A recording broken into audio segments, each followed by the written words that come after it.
오늘 우리에게 주신 하나님 말씀 구약성경 여호수아 5장 1절에서 9절까지의 말씀입니다.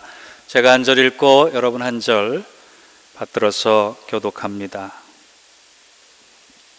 요단 서쪽의 아모리 사람의 모든 왕과 해변의 가나안 사람의 모든 왕들이 여호와께서 요단물을 이스라엘 자손 앞에서 말리시고 우리를 건너게 하셨음을 듣고 마음이 녹았고 이스라엘 자손 때문에 정신을 잃었더라. 그때 여호와께서 여호수아에게 이르시되 너는 부싯돌로 칼을 만들어 이스라엘 자손들에게 다시 할례를 행하라 하심. 여호수아가 부싯돌로 칼을 만들어 할례산에서 이스라엘 자손들에게 할례를 행하니라. 여호수아가 할례를 시행한 까닭은 이것이니 애굽에서 나온 모든 백성 중 곧 남자 곧 모든 군사는 애굽에서 나온 후 광야길에서 죽었는데 그 나온 백성은 다 할례를 받았으나 다만 애굽에서 나온 후 광야길에서 난 자는 할례를 받지 못하였음이라. 여호와의 음성을 청종하지 아니하므로 여호와께서 그들에게 대하여 맹세하사 그들의 조상들에게 맹세하여 우리에게 주시라 하신 땅 곧 젖과 꿀이 흐르는 땅을 그들이 보지 못하게 하리라 하시매 애굽에서 나온 족속 곧 군사들이 다 멸절하기까지 40년 동안을 광야에서 헤매었다.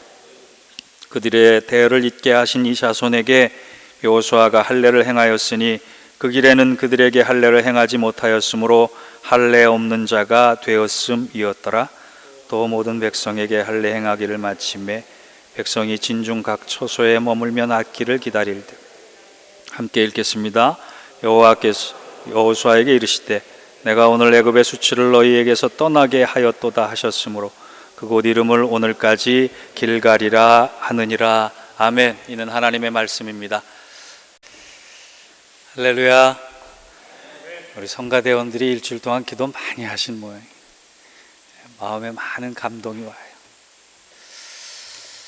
와요. 우리 첫 주일에는 다윗과 아둘람 동굴이 막막한 장소였지만 하나님께서 은혜의 장소로 바꿔주셨다라고 하는 것을 나눴고, 지난 주일에는 요셉이 빠진 구덩이가 하나님께서는 구원의 역사를 일으켜 주시는 장소가 됨을 알게 해주셨고, 오늘은 이 요셉의 후손이 이스라엘 백성들 출애굽한 다음에 약속의 땅 가나안 그곳에 들어가기 직전에 요단강을 만났는데 그 위기의 순간에 하나님께서 그 위기를 어떻게 회복시키는가, 이것에 대해서 여러분과 말씀을 좀 나누려고 합니다.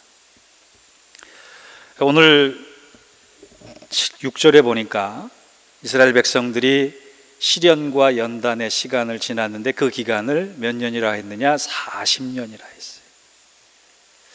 여러분, 광야 생활이 40년 동안 지속됐지만 중요한 것은 40년 만에 끝났다라고 합니다. 하나님의 훈련의 시간과 연단의 시간, 우리의 고통당하는 시간은 반드시 끝이 있음을 알려주는 귀한 메시지. 우리 인생 가운데 우리의 고통이 언제쯤 끝날까? 우리가 이 아픈 상황들이 언제쯤 종말이 올까? 마무리가 될까? 하나님은 그 시간을 분명히 준비하고 계신다. 믿고 아멘으로 화답하시기 바랍니다. 하나님께서 광야 생활을 40년으로 정하셨듯이 우리 각자가 겪고 있는 훈련과 고생과 연단, 이 시간은 반드시 우리에게 찾아옵니다. 그런데 이 복된 시간이 마무리되기 전에 하나님은 그 마무리를 잘 짓게 하기 위해서 마지막 관문을 항상 가장 견디기 힘든 고난 중으로 인도하실 때가 있어요. 왜? 그 고난 속에서 가장 정금같이 나오기 때문에 그래요. 오늘 본문을 보니까 40년의 광야 생활이 끝나는 그 시점에 이스라엘 백성이 마지막 관문을 통과하는데 그 관문이 뭐냐? 요단강이라는 거예요. 요단강. 사진 준비됐나요? 사진 한번 보세요. 요단강은 이스라엘 백성에게 있어서 굉장히 중요한 의미를 지니고 있는 강입니다.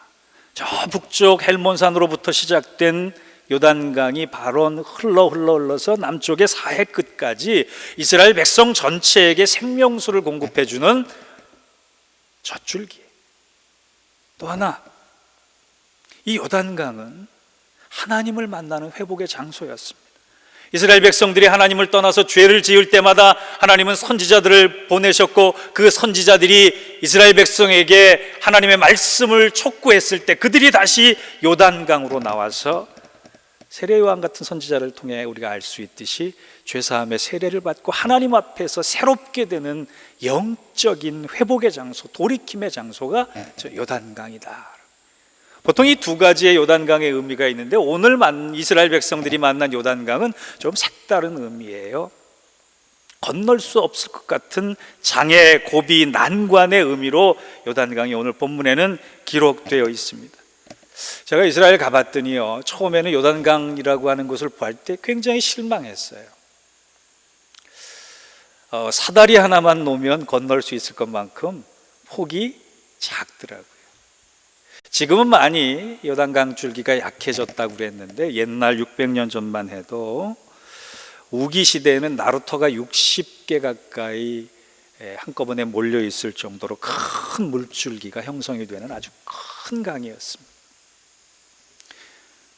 오늘 본문에 전에 나와 있는 여호수아 3장을 보니까 오늘 이스라엘 백성들이 만난 이 볼이 추수할 시기의 요단강은 얼마나 넘실댔는지 도저히 넘을 수 없을 것 같은 강으로 묘사가 되어 있어요. 여러분, 홍수 직전의 물이 얼마나 두려움을 주는지 경험해 보셨습니까?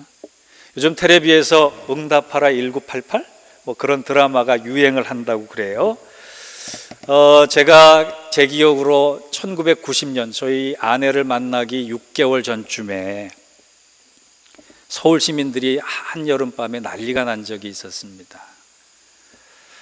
한강 범람 위기가 비가 많이 와서 생겼는데, 곧 한강물이 넘칠 것이다 해서 TV에서 밤새 생중계를 했던 적이 있어요. 저는 그때 강남에 살았기 때문에요, 이 반포 쪽에 강둑이 터지면 바로 짐을 싸서 이사를 가고 이렇게 피난을 가야 되기 때문에 밤새 텔레비를 볼 수밖에 없었던 상황이었어요. 텔레비 화면으로 보여지는 그 넘실대는 강물이 그때 그렇게 두렵더라고요. 다행인지 불행인지, 사고인지 우연인지 계획인지 일산 쪽에서 방파제가 터졌습니다.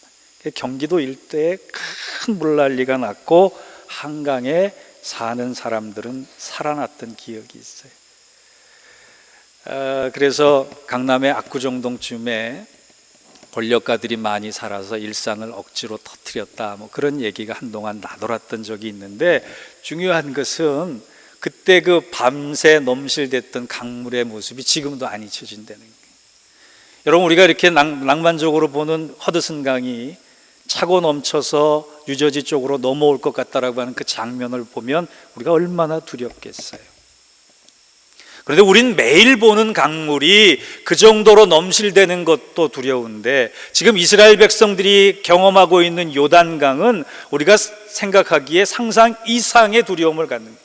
왜냐하면 지금 이스라엘 백성들은 강을 처음 보는 사람들이기 때문에 그렇습니다. 광야에서 태어났고 흙만 밟고 광야를 걸었기 때문에 강이라고 하는 것은 보지 못한 사람들이 넘실대는 요단강을 봤을 때 그 요단강을 통해 받은 두려움이라고 하는 건 얼마나 컸겠어요. 처음 본 강이 곧 나를 향해 넘쳐 흘러 쫓아올 것 같은 그 강을 봤으니까 이루 말할 수 없는 공포심을 가질 수밖에 없었을 거예요. 여러분, 우리가 살다 보면 처음 겪는 정말 이겨낼 수 없는 공포 같은, 공포감을 주는 일들이 한두 번이 아니잖아요. 가정도 그렇고 교회도 그렇고, 그럴 때 어떻게 해야 되느냐, 오늘 본문에서 교훈을 찾아야 합니다. 우린 지난주에 우리가 인생의 구덩이에 빠졌을 때, 수렁에 빠졌을 때 그것이 하나님을 만나는 장소고, 그 자리에서는 기도와 성령으로 충만해져야지만 그 구덩이가 걸림돌이 아닌 디딤돌이 돼서 우리 인생을 한 단계 업그레이드 시킨다 배웠습니다. 오늘도 본문을 통해 두 가지 교훈을 배우기 바랍니다. 첫째, 말씀을 붙잡고 나아가면 두려움과 난관은 능히 이길 수 있다고 믿고 나아가는 것입니다. 여러분, 믿음이라고 하는 것은요, 하나님의 말씀을 받아 그것을 지키면서 하나님께서 열매 맺어 주실 때까지 견뎌내는 것이 믿음의 능력이에요.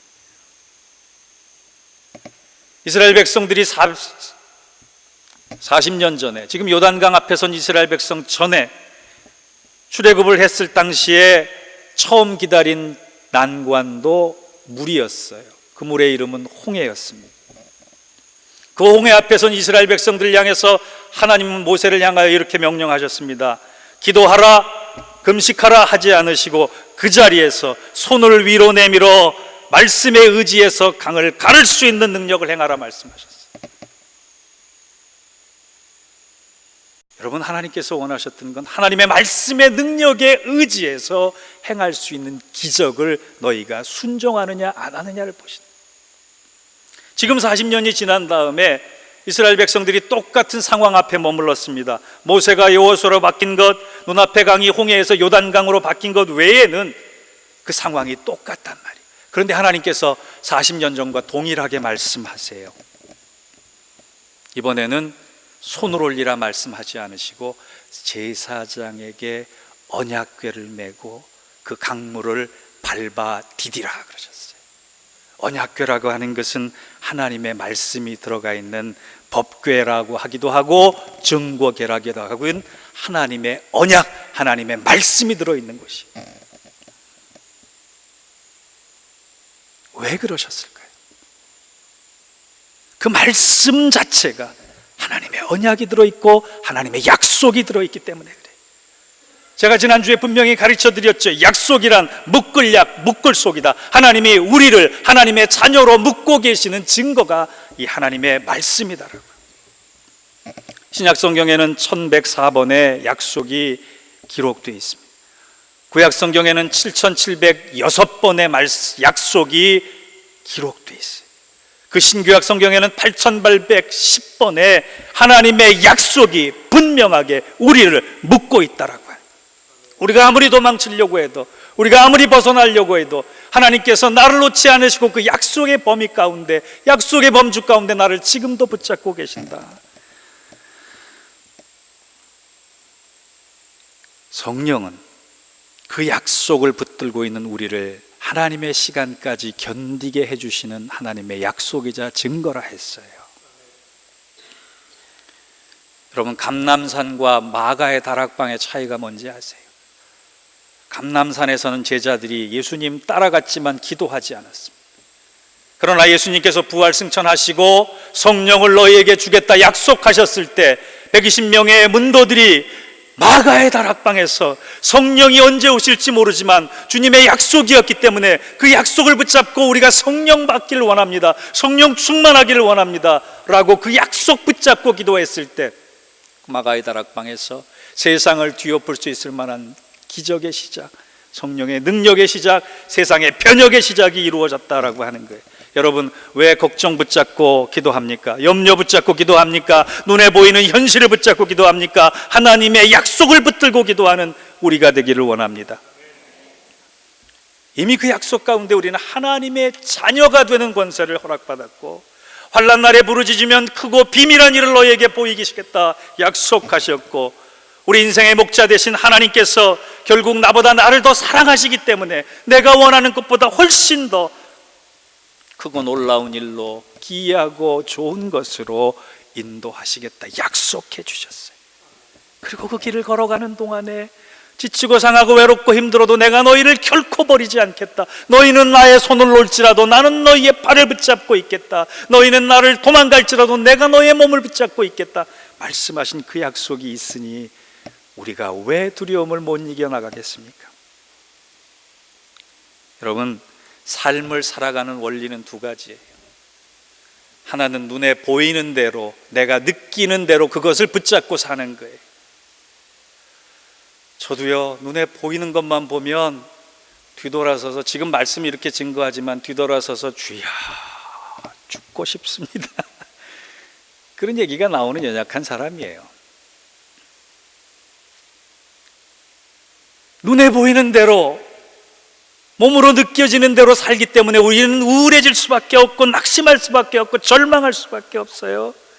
그러나 우리의 삶을 또 다른 방법으로 지탱하는 원리가 있어요. 그것은 보이는 대로 살지 않고 느끼는 대로 살지 않고 믿음대로 사는 방법입니다. 여러분, 제가 요즘 이렇게 말씀 안에서 참 용기를 많이 경험해요. 큐티 책을 제가 좀 바꿨는데요, 잘 바꿨다 싶어요. 날마다 말씀과 동행하는 그 은혜가 얼마나 큰지 몰라요. 그럼 제가 권면합니다. 아니, 이거 명령합니다.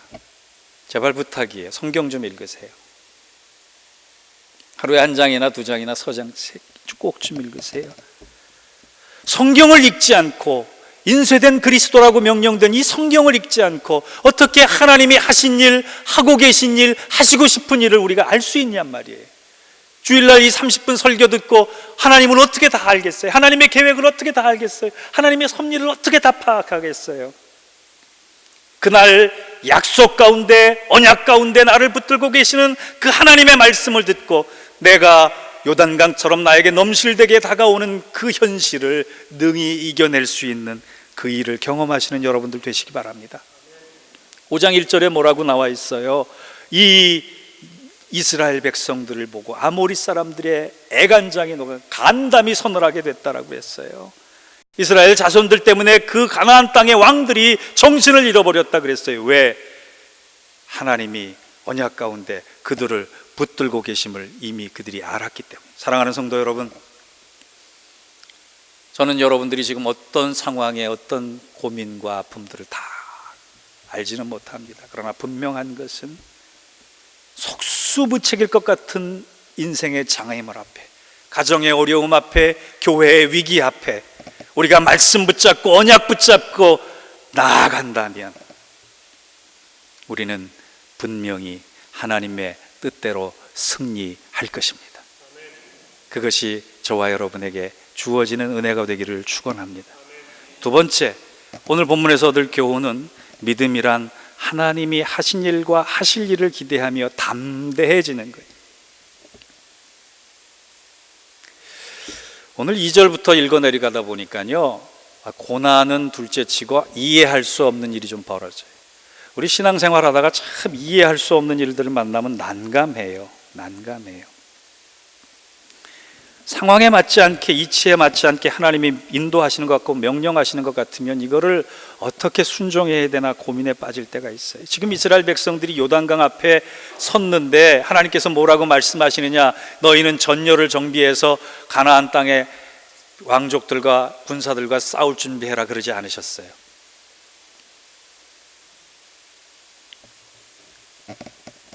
남자 장정들을 다 모아서 부싯돌로 칼을 만들어 할례 받으라 그랬어요. 여러분, 할례란 남자를 상징하는 물건의 표피를 이렇게 절단해서 좀 정결하게 만드는 의식입니다. 근데 여러분, 우리가 그 몸에 이게 손에 칼을 좀 베도 아프잖아요. 며칠 가잖아요. 남자가 할례를 받으면 일주일간 꼼짝을 할 수가 없어요. 지금 전쟁 앞이에요. 눈앞에 적군이 있어요. 요단강이 넘실대요. 하나님 왜 이렇게 하셨을까? 우리는 할례라고 하는 사실을 붙잡고 있으면 하나님의 뜻을 이해할 수 없어요. 근데 그 할례의 의미를 붙잡으면 하나님의 행하신 놀라운 일들을 깨달을 수가 있습니다. 할례란 컷이에요. 컷. 자르는 예식이, 옛사람을 잘라버리는. 하나님의 기적을 경험하려면 나의 옛 본능을 잘라버려야 돼. 내 속사람에 하나님께서 원치 하시는 부분을 절단해버리는 거예요. 다른 말로 하면 내 힘으로 살아왔고 내 생각으로 살아왔고 내 의지로 살아왔던 많은 행할 수 있는 능력을, 이제 그 인생의 주도권을 하나님께로 돌려드리는 거예요. 여러분, 고난의 의미가 뭔지 아세요? 내 인생의 중심이 나에게서, 내 인생의 중심이 그리스도로 바뀌는 것이 고난의 의미예요. 우리가 왜 능력을 잘 경험하지 못하는지 아세요? 왜 현대교회의 기적들이 많이 사라지는지 아세요? 왜 하나님의 역사가 자꾸 줄어드는지 아세요? 그것은 하나님이 작아졌기 때문이 아닙니다. 우리는 믿어져야지만 믿는 사람이 됐기 때문이에요. 우리는 이해되고 납득돼야지만 동의하고 그 믿음을 따르는 사람이 되었기 때문에 그래요. 눈에 잡히고 손에 보여져야지만. 말을 잘못했네. 손에 잡히고 눈에 보여져야지만 믿는 그런 것은 여러분 믿음이 아니에요. 진짜 믿음이란 내가 동의할 수 없어도, 내가 수긍할 수 없어도, 내가 확인되지 않아도, 손에 잡히지 않아도, 눈에 보이지 않아도 믿을 수 있는 것이 진짜 믿음. 그래서 믿음이라고 하는 것은 하나님이 하신 일도 받아들이는 거지만 하실 일도 전인격적으로 동의하면서 담대해지는 것, 그것이 믿음의 능력입니다. 한 청년이 대학 졸업을 앞두고 대학원을 가려는데 도저히 가정 형편상 진학을 할 수가 없어서 하나님 앞에 기도했습니다.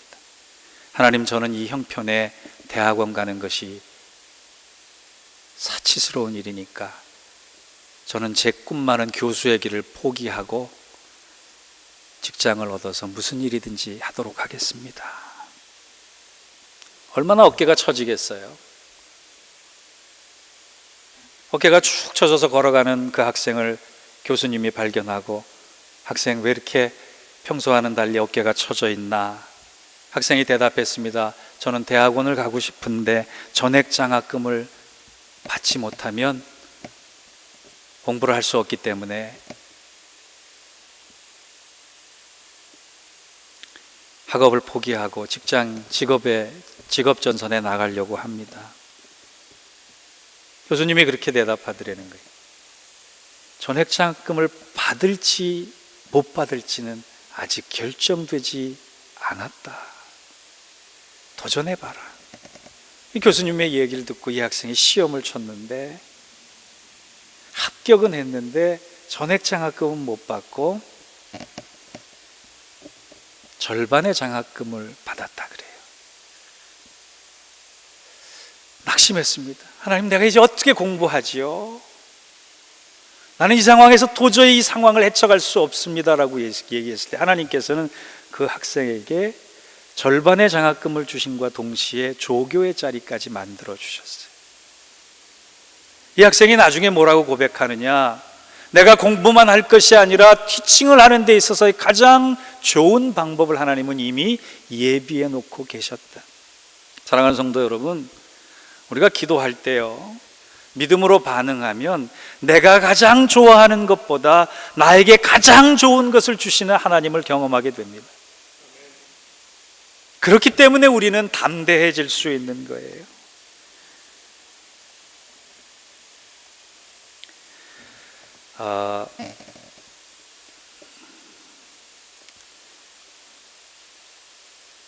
시편 126편 5절에서 6절을 보면 우리가 눈물로 뿌린 씨앗은 기쁨으로 거둘 수 있다 그랬는데, 분명하게 6절에 그 곡식에 단해서 기쁨을 찾을 수 있다 그랬어요. 우리가 지금 붙잡고 기도하고 눈물 흘리는 그 일을 통해 어렵지만 믿음으로 반응할 때 하나님은 그 곡식 가운데 붙들고 있는 그것 가지고 하나님께서 기쁨을 허락해 주신다. 그것이 하나님의 법칙이에요. 이제 결론을 맺습니다. 오늘 본문 8절 9절을 보니까요, 하나님께서 시간이 조금 지나고 여호수아와 이스라엘 백성들이 순종한 다음에 너희가 할례를 받아야 할 이유를 가르쳐 주세요. 8절과 9절을 한번 같이 볼까요? 또 모든 백성에게 할례 행하기를 마침에 백성이 진중 각 처소에 머물며 낫기를 기다릴 때에 여호와께서 여호수아에게 이르시되 내가 오늘 애굽의 수치를 너희에게서 떠나가게 하였다 하셨으므로 그곳 이름을 오늘까지 길갈이라 하느니라. 길갈이라고 하는 뜻은요, 애굽의 수치가 굴러갔다라고 하는 뜻이에요. 여러분, 애굽은 노예의 자리예요. 애굽은 종의 자리예요. 애굽은 수치의 자리예요. 그런데 하나님의 계약의 상징인 할례를 통해서, 그 고통을 통해서, 원치 않는 하나님의 사람들로 변해가는 과정을 통해서 하나님께서 우리가 가지고 있는 모든 상처와 수치와 불안과 속박과 죄의식과 기억하고 싶지 않은 과거를 씻겨보내 주신다라고 하는, 이제 새 출발해라라고 하나님께서 명령하신 게 길갈의 요단강 앞에서의 하나님의 사랑의 모습이라는 거예요. 우리가 지난날 얼마나 많은 수치가 있습니까? 지난날 얼마나 많은 상처가 있습니까? 기억하고 싶지 않은 순간들이 있습니까? 하나님께서 1월 셋째 주의 말씀을 통해 우리 공동체 안에 이 모든 수치와 상처들을 굴러가게 하시는 은혜가 있게 되기를 주의 이름으로 축원합니다. 제가 여러분 우리 초등학생들 주일학교 학생 한번 돼보자고 제가 여러분 주보 안에 종이 껴드렸죠. 이런 종이 하나 껴드렸죠. 예. 자, 지금부터 30초의 시간을 드릴게요. 비행기를 하나 접어보세요. 종이 비행기. 잘 못 접으시는 분은 옆에서 좀 접어주세요. 여자분들은 잘 못 접으시겠다. 네. 종이 비행기 하나 접어보세요.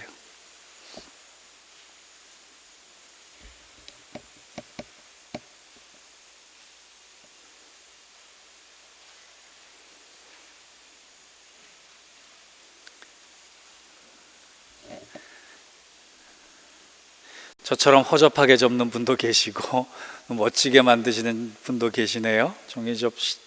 자, 접으셨으면 손을 위로 들어보세요. 아니, 헬리콥터 접지 말고 그냥 종이 비행기 접으면 돼요. 뭘 헬리콥터까지 접으시려 그래요. 자, 이 종이 비행기 안에 지난날 잊고 싶었던 상처, 아픔, 내 안에 있는 쓴뿌리, 마음속에 여기다 다 기록합시다. 기록하고 하나님의 언약과 믿음을 가지고 이 시간 선포하면서 모든 상처와 수치가 굴러가기를 하나님 앞에 소망해 봅시다. 모든 수치와 상처야 하나님의 약속 안에서 물러가라 하면서 이 비행기를 확 날려보는 거예요. 자, 준비되셨어요? 우리 한 학생만 준비가. 자, 모든 수치와 상처야 하나님의 언약과 약속과 말씀 안에서 날아갈지어다.